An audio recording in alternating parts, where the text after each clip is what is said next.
we'll recap. Because I've missed even the last couple y'all did. I was running around jumping ahead. Yep. Doing other things. Yep.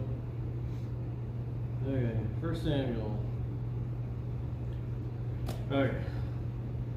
So, I'll pray and we'll just mosey our way through the book of Samuel until we get to where we're familiar. Lord, thank you for bringing us here today. Thank you for giving us this time together. I ask that you would just help us to make good use of our time here today. Help us to make good use of our time and study and then speak your word. Have a good discussion. Just have a pray. So, howdy. We've decided since it's been some time since we've gone over Samuel, I'm just gonna go look at the chapters and Cliff Notes them, and until we get to one that looks familiar. So, Samuel 1 opens up. We get to learn about the prophet Samuel himself, and specifically his upbringing. His mother situation being very similar to another story in Genesis. Hannah being the not liked wife, God giving her a son, her saying she'll give that son to the temple, and so she gives him to the high priest, and Eli's the high priest at the time. God doesn't like Eli because of things that he's let his sons do. Samuel becomes God calls Samuel in chapter 3, chapter 4. We get some history. The Philistines captured the ark. Eli dies, as God said he would in the previous chapter.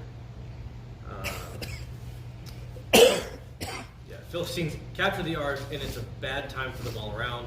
So they try to return. So they return the ark back to Israel. Then Samuel judges for a while. His kids are also goofballs like Eli's kids. They cause some problems. What's Hebrew for goofball? I'll have to look it up. Okay. Raymond, can you tell me what Hebrew is for goofballs? Israel once says they want a king. Samuel says you don't want a king. But then God gives Israel a king. Saul's chosen, and he's a pretty stand-up guy. Yep. He does some cool things. He goes to war and wins. Kingdom is renewed. And Samuel, chapter 12 is Samuel giving his farewell address, handing the reins off to Saul entirely. I think we're in chapter 13 now. So yeah, up to this point, Saul he was chosen. They declare that he's the handsomest guy there is. Tall. He's tall. He's strong. He's a decent enough leader. He's God's anointed at this point. And so far, he's done nothing wrong that we can tell. This is the chapter where he does his first thing incorrect. So, I'm going to be reading out of... I'm going to change my translation to... Hang on. Let me just pull up a completely different thing.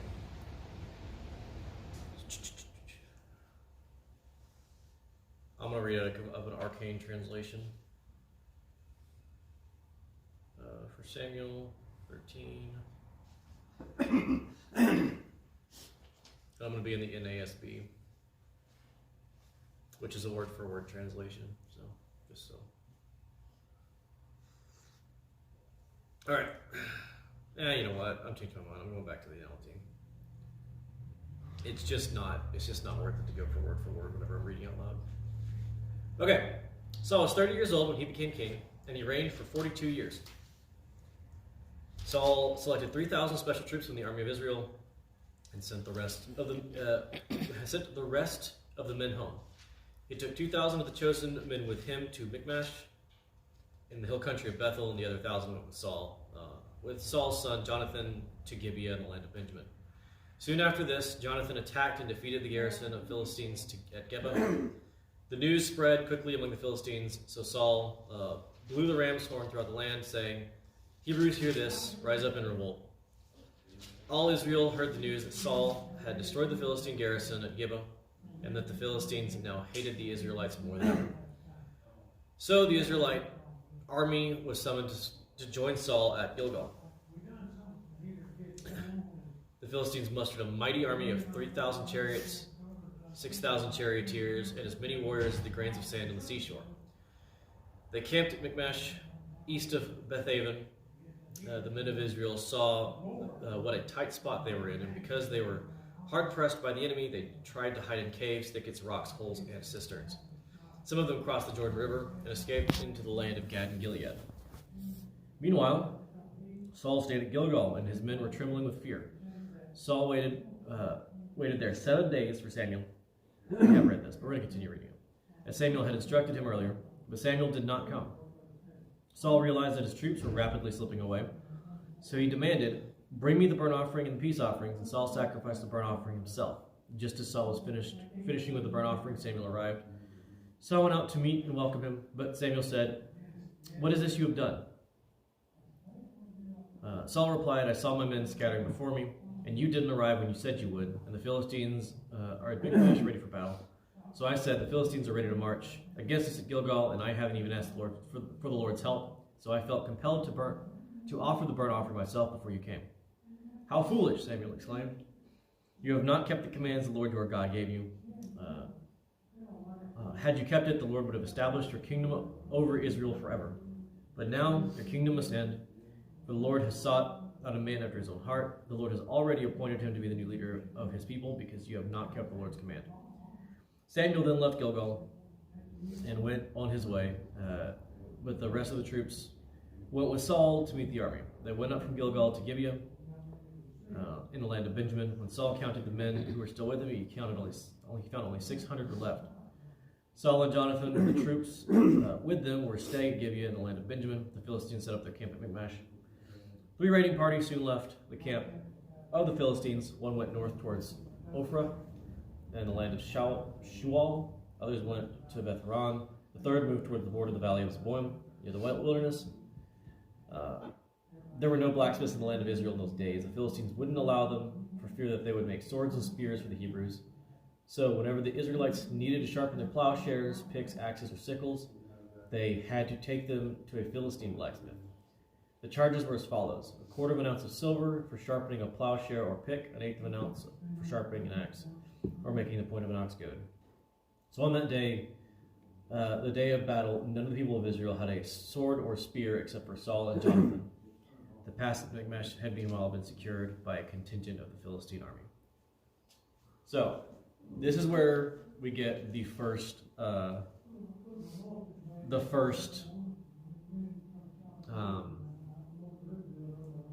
where Saul screws up. This is the big one. And it's a weird one. It still is a weird one for me. I know we read it before, but reading it again, it's still a weird one because by my read, Saul is trying to get the Lord's help. And I guess the thing is, he seized the situation himself instead of relying on God through his prophet to handle it. Yeah. And that's where he fell short. Well, it seems like he tried to reverse the roles. It was supposed to be Saul doing God's work, but then because of his impatience, Saul made it into God doing Saul's work. I need to ask the Lord for help so that I can make this happen. Yeah. Versus I need to do this on the Lord's terms.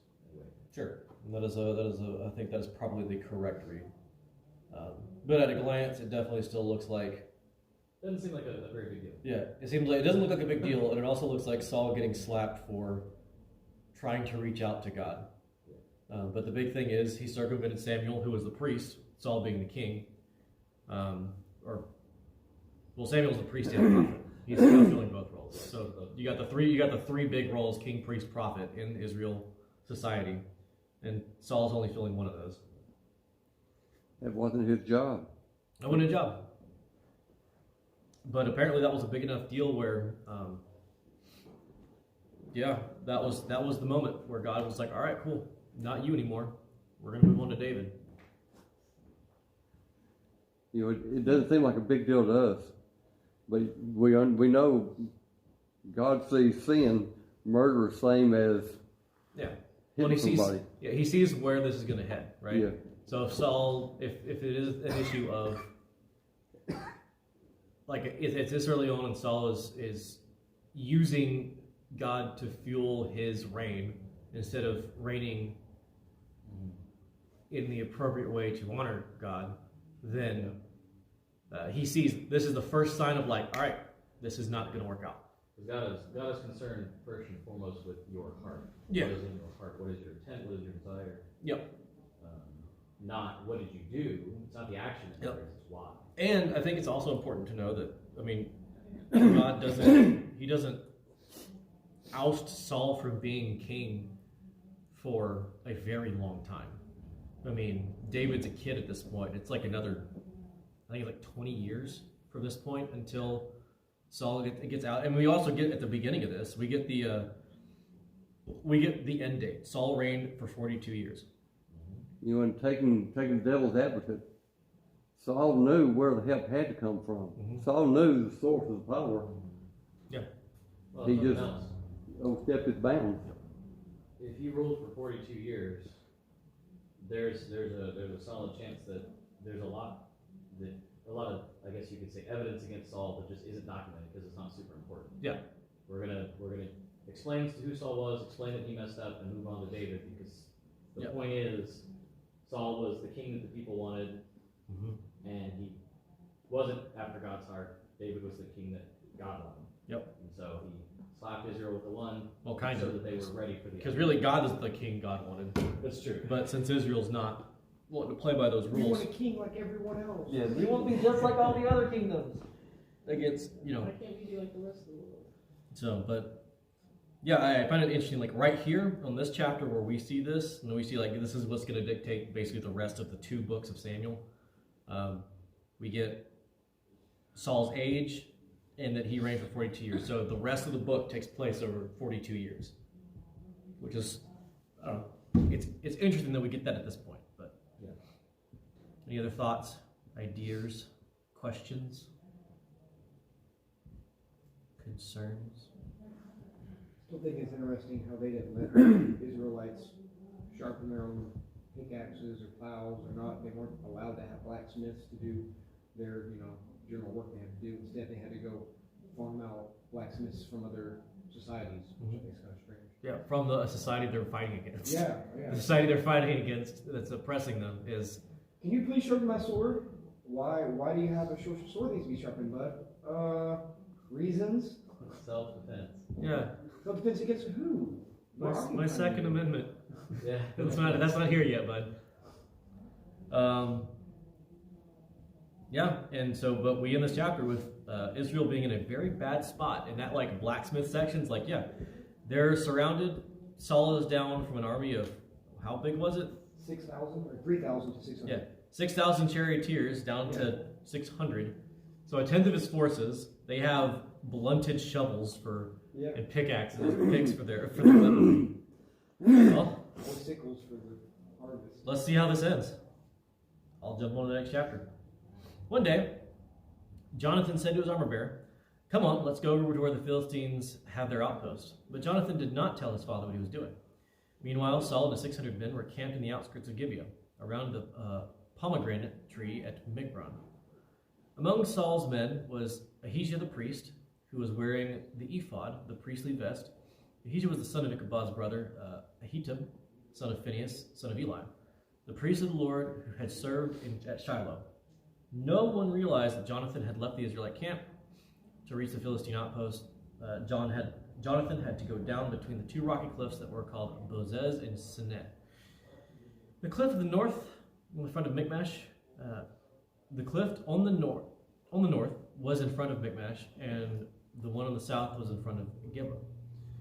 "Let's go across the outpost of these pagans," Jonathan had said to his armor bearer. "Perhaps the Lord will help us, for nothing can hinder the Lord. We can win a battle whether he has many warriors or only a few." "Do what you think is best," the armor bearer replied. "I'm with you completely, whatever you decide." "All right then," Jonathan told him. "We will cross over and let them see us. If they say to us, 'Say where you are, we'll kill you,' then we'll stop and not go up to them. But if they say, 'Come on up and fight,' then we will go up. That will be the Lord's sign that he will help us defeat them." When the Philistines saw them coming, they shouted, "Look, the Hebrews are crawling out of their holes." And the men from the outpost shouted to Jonathan, "Come up here and we'll teach you a lesson." "Come on, climb right behind me," Jonathan said to his armor bearer, "for the Lord will help us defeat them." So they climbed up using both hands and feet, and the Philistines fell before Jonathan and his armor bearer killed all those who came behind them. They killed some 20 men in all, and all their bodies are scattered over about half an acre. Suddenly, panic broke out in the Philistine army, both in the camp and in the field, including even the outpost and the raiding parties. And just then an earthquake struck and everyone was terrified. Saul's lookouts at Gibeah of Benjamin saw a strange sight. A vast army of Philistines began to melt away in every direction.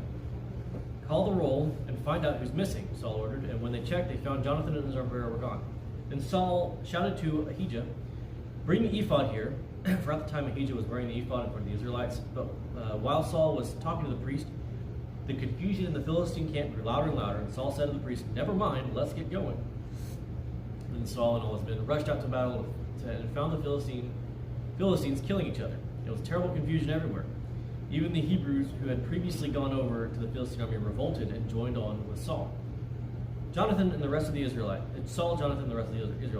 Likewise, the men of Israel who were hiding in the hill country of Ephraim joined the chase when they saw the Philistines running away.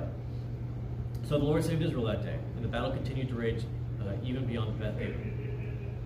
Now the men of Israel were pressed to exhaustion that day because Saul had placed them under an oath, saying, "Let a curse fall on anyone who eats before the evening, before I have full revenge on my enemies." So no one ate anything all day, even though they had all found honeycomb on the ground in the forest. They didn't dare touch the honey because they all feared the oath they had taken. But Jonathan had not heard his father's command, and he dipped the end of his stick into a piece of honeycomb and ate the honey. After he'd eaten it, he felt refreshed. But one of the men saw him and said, "Your father made the army take a strict oath, and everyone who eats food today will be cursed. This is why everyone is weary and faint. My father has made trouble for us all," Jonathan exclaimed. A command like that will only hurt us. See how refreshed I am now that I have eaten this little bit of honey?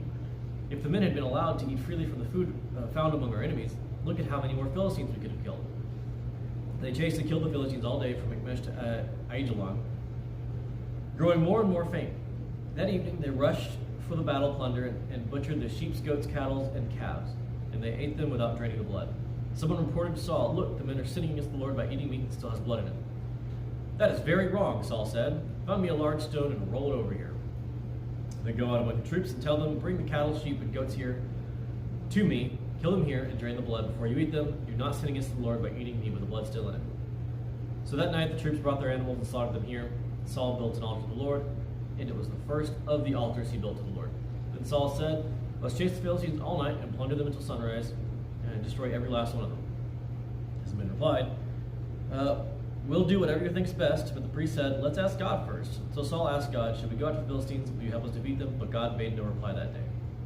Then Saul said to the leaders, "Something's wrong. I want all my army commanders to come here. We must find out what sin we've committed today. I vow by the name of the Lord who rescued Israel, the sinner will surely die, even if it's my own son Jonathan." But no one will tell him what the trouble was. Then Saul said, "Jonathan and I will stand over here, and all of you stand over there." And the people responded to Saul, "Whatever you think's best." Then Saul said, "O Lord, God of Israel, please show us who is guilty and who's innocent." And they cast sacred lots, and Jonathan and Saul were chosen as the guilty ones, and the people were declared innocent. And Saul said, "Now cast lots between me and Jonathan was shown to be the guilty one. Tell me what you've done." Saul demanded of Jonathan. "I tasted a little honey," Jonathan admitted. "It was only a little bit on the end of my stick. Does that deserve death?" "Yes, Jonathan," Saul said. "You must die. May God strike me and even kill me if you do not die for this." But the people broke in and said to Saul, "Jonathan has won this great victory for Israel. Should he die? Far from it. As surely as the Lord lives, not one hair on his head will be touched, for God helped him do a great deed today." So the people rescued Jonathan, and he was not put to death. Then Saul called back the army from chasing the Philistines, and the Philistines returned home. Now when Saul had secured his grasp on his throne, he fought against the enemies in every direction, against Moab, Ammon, Edom, and the kings of Zeboah and Philistines. And wherever he turned, he was victorious. He performed great deeds and conquered the Amalekites, saving Israel from all those who had plundered them. Saul's sons included Jonathan, Ishbosheth, and Malchishua.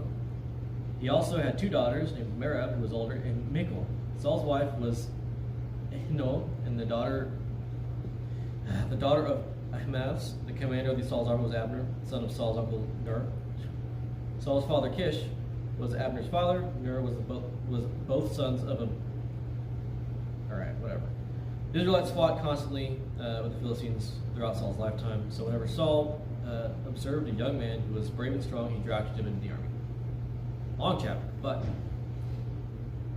all right. So there's obviously something going on here, because what's the difference between Jonathan's approach and Saul's?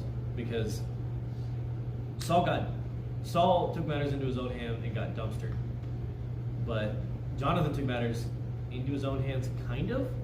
He still left God, like, he's like, all right, God will, he basically left God an out.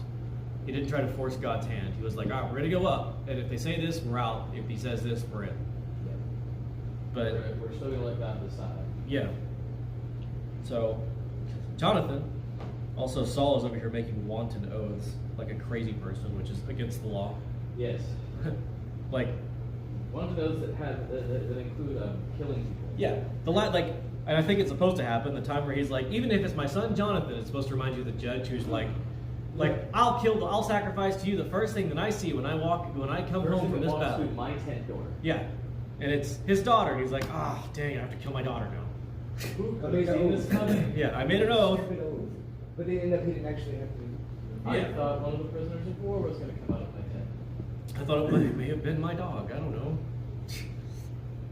So Saul's over here making wanton oaths. He's misleading his army by saying, don't eat until I've had my vengeance, and so they're hungry, which leads them to sin by eating blood-filled meat. Did Jonathan know he wasn't supposed to eat the honey off the ground before eating the honey off the ground? No, He that's was what. just out in battle. Yeah. He's He did like, not honey, take his go show me. father's command. Yeah. He did not take It is he did not very. take the oath. Yeah, it is very explicit. That's He what did I'm not saying, hear. yeah. Yeah, and then Saul's like, "May God strike me dead if you live Don't because die. of this." And well, he didn't die. Yeah, die, so. God didn't strike Saul dead. So something tells me God's not listening to Saul Maybe right now. God's on Saul's side. Yeah, Saul's over here saying a bunch of crap, which it says here. It almost feels powerful, right? It's just, Yeah, I'm the king, things go the way that I want, God listens to me and then does what I need. yeah, and I'm yeah. God's instrument. Obviously things are going to go my way. Which actually, that's a good observation. This whole chapter is showing that Saul has absolutely no power, because all of his decisions put Israel in a bad spot, and it was other people that got him, like, that won the day for it. Jonathan went on his own, and with God won the day for won the battle, and then the other people joined in because of the morale boost, and other people like turned coat again. You have the what is it? The other people come and just completely usurp his decision by saving Jonathan that day. Like, yep. Saul, the king, has absolutely no control here.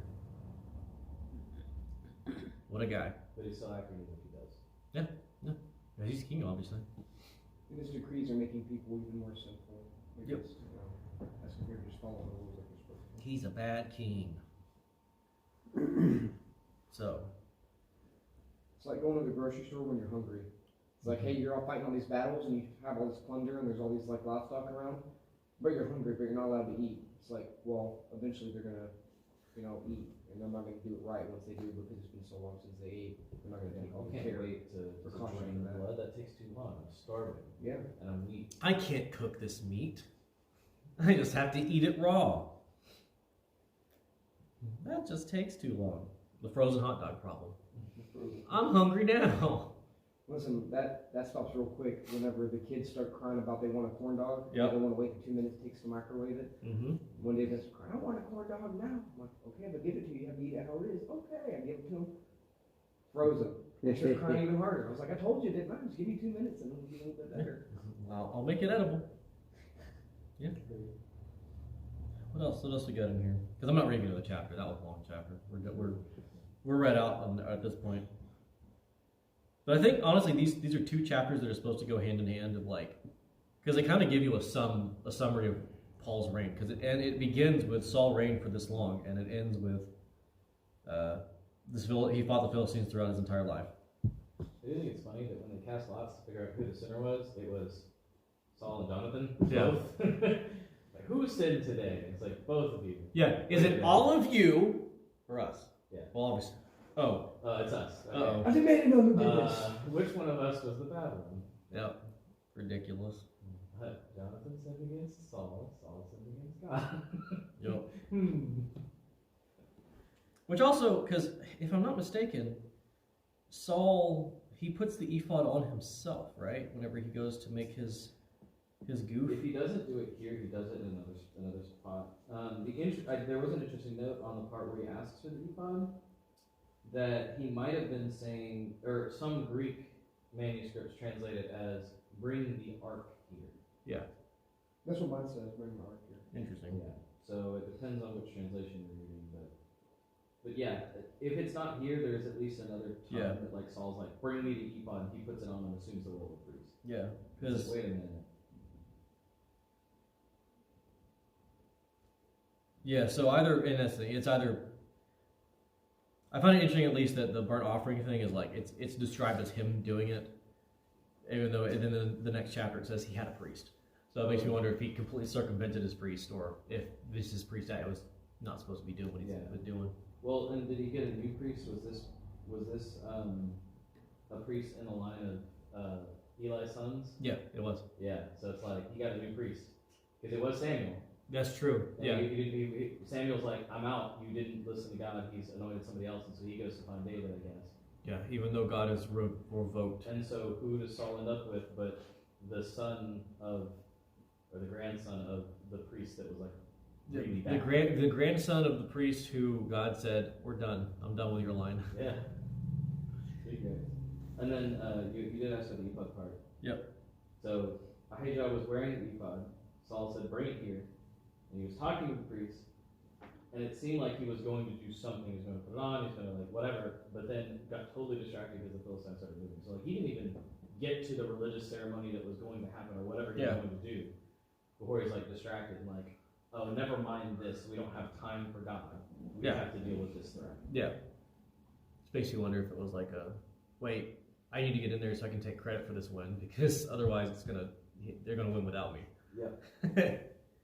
Anyway. All the random honey on the ground, it says it's just scattered around, like random honeycombs laying around. That reminds me of Samuel, the desert, or Samson. The desert, and Yep. manna on the ground, and the pheasants on the ground. It's like that much honey on the ground that could feed an army, as it says.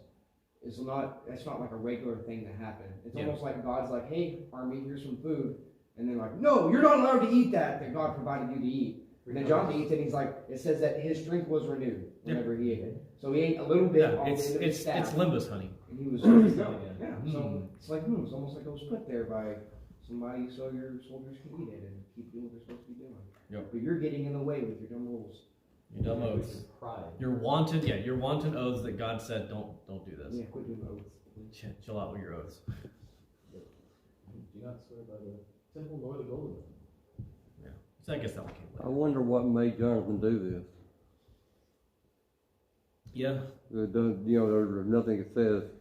I think you're left to just kind of wonder that question. I assume it's just because, well, they lost 90% of their army. So he's like, well, I guess I'm going to see if I can do something. Since my dad's not going to listen to God, maybe I will. Don't Jonathan and David become great friends? Absolutely. Really So all of Saul's sons suck, except Jonathan. Jonathan's a great guy, and he becomes David's friend, and he helps keep David alive, and all this other stuff. Because it seems to me like Jonathan is also after God's heart, in a way similar at least to how David is, because they seem to think very similar. Yeah. They seem to have the same goals in mind, same motivations. And it almost makes you wonder, like, Jonathan probably could have, like, if Saul would have done it right, like God had things set up so that way, like Saul's lineage could have been good kings too. Yeah. Because Jonathan probably would have been a good king because he's a lot like David, even though David. Anyway, that's a story for another time. But like Israel could have prospered greatly under Jonathan, and so, but Saul's the goofball. And so Saul screwed it up for his whole line. Even though he got to be king until he died at the age of 72 or whatever. Died in battle at 72. That's hard. Yeah. He And that whole ordeal is also strange. Yep. I believe Jonathan dies in the same battle. Yeah. Like they both die at the same time, which is like... Jonathan dies in the same battle, and then the guy that kills Saul gets put to death by David because. Yep. We'll get there. We'll get there. Jonathan, Jonathan played his part. He may be a man after God's own heart like David, but God had chosen David. Jonathan at least seemed to be in tune with the way that God wanted them to operate in this battle, the way that they wanted them to get things done. And then he even says it. He says, well, God can win this battle with a few men or the whole army. God can win it either way. He can win it with just us, or he can win it with a lot of other people. So let's see what God wants us to do. And this wasn't even. Does he want us to fight? Yeah, this wasn't even like a battle where like they went in and like God, like they blew horns and they were like, oh, I'm so scared. There's so many noises. Yeah. This was like, Jonathan and his armor bearer walked in like the Terminator and just started like axing They Philistines. popped up like meerkats and they're like, hey, look, there's Israel's. Yeah, they're like, Israelites. come here, let us teach you a lesson. And then they Like began to just rolling kill dice. all of them. They were rolling dice pretty much. I like because he asked why was Jonathan there. Mhm. It's like it says, Jonathan said to his armor bearer, come, let's go over to the outpost of those uncircumcised men. Perhaps the Lord will act on our behalf. Perhaps the Lord will act on our behalf. So it's like, he didn't even know. He's like, well, it seems like a good day. Maybe the Lord will do something for us, but if not, no big deal either. We'll just go see. Yeah. And then he just goes and sees. Just the action. Yeah, instead of putting God into action. Yeah, instead of putting God in a box and like trying to force him to enact your will, you're like, I'm just gonna do a thing and we'll see what happens. I guess that works. Yeah. Worked out for him. He then proceeded to, judge dread every Philistine in the camp until the whole army was freaking out because two guys were walking through killing everybody. Two people versus 20, and it's a half-acre battlefield, and the 20 people lose somehow. Yep. Pretty crazy. Yep. All right. That's all I have on that chapter. Yeah. Where are we at? We're finishing up 14. First Samuel. Sorry. Still trudging through it. Still trudging through it, getting back on it. 14? Yep. So this is where Jonathan and his armor bearer walk into the Philistine camp and axe everybody a question.